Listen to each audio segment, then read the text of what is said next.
Hey everyone, good morning. Repeat after me. We are We are the living water. the living water. One time, we are We are the living water. the living water. Kukuroko.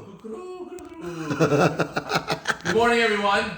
We are live here from Dallas, Texas. Let's start with chapter 19.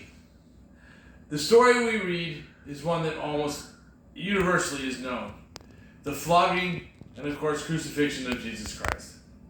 Pontius Pilate, the Roman in charge of the Israeli territory, was under a lot of pressure from the Jewish locals because they did not want him nor accepted him as their savior.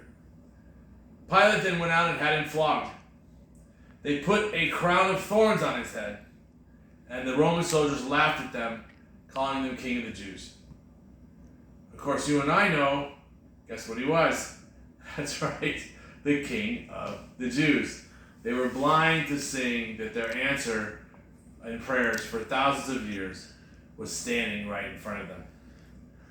Pilate then brought him back, and guess what? The Jews still weren't satisfied. The blood rolling down his face, the pain in his eyes, the fear, which so much so is overcome by our belief in him, and of course his belief in his Father, I'm sure was a part of his human side in the physical assault that he endured. Pilate then decided he had really no choice. After the Jews cried, "Crucify him! Crucify him!" He knew in order to protect himself professionally and to assure another uprising, one that he hadn't anticipated occurred, decided to put Jesus to death.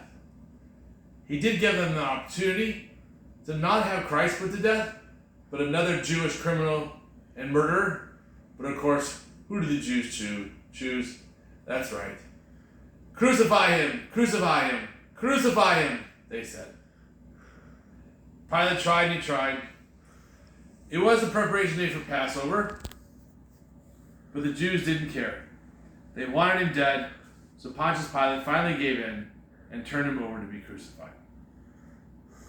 Christ had to carry the cross by himself, almost.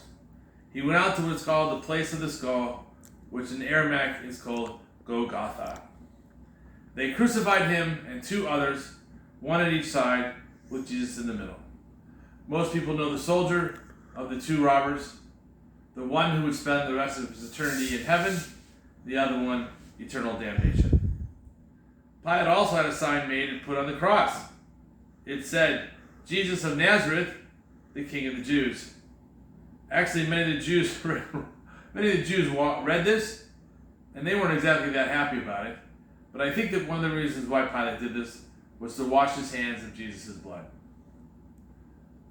"Don't write King of the Jews." And he said, "What I have written, I have written." When the soldiers crucified Jesus, they took his clothes off and divided them into 4 parts, a part for each soldier.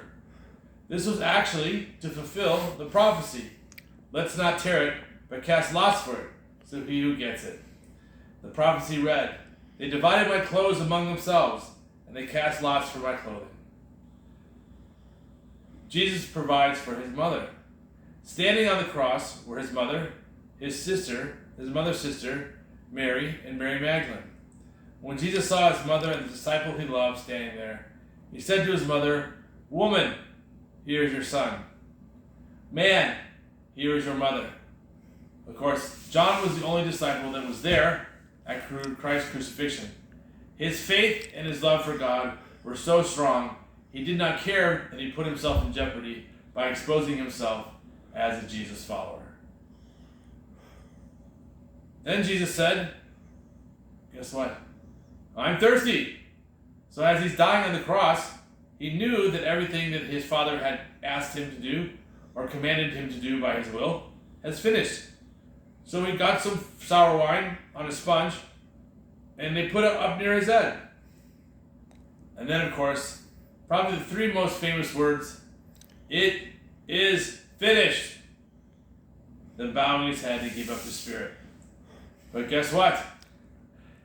The Romans weren't quite satisfied, and the soldiers sitting there decided that they were going to ensure that Christ had died. They didn't want to leave the body there very long, and they eventually didn't break Jesus' legs the way they normally do in order to hurry up the crucifixion process. So one of the soldiers pierced the side of Christ's heart.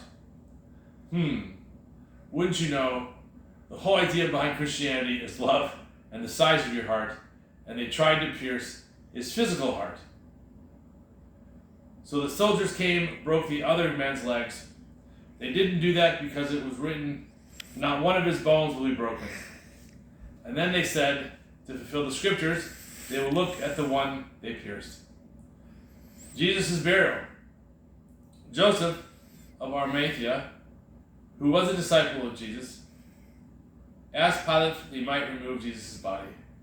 Pilate gave him permission, so he came and took his body away. Nicodemus also came, bringing a mixture of 75 pounds of myrrh and aloes. They took Jesus' body and wrapped it in linen clothing with the fragrant spices, according to the burial custom of the Jews. There was a garden in the place where he was crucified. A new tomb was in the garden. No one had yet been placed in it. They placed Jesus there because of the Jewish day of preparation, and since the tomb was nearby.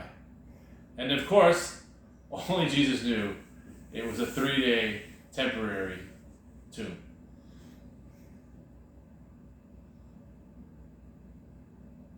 Finish. Finish?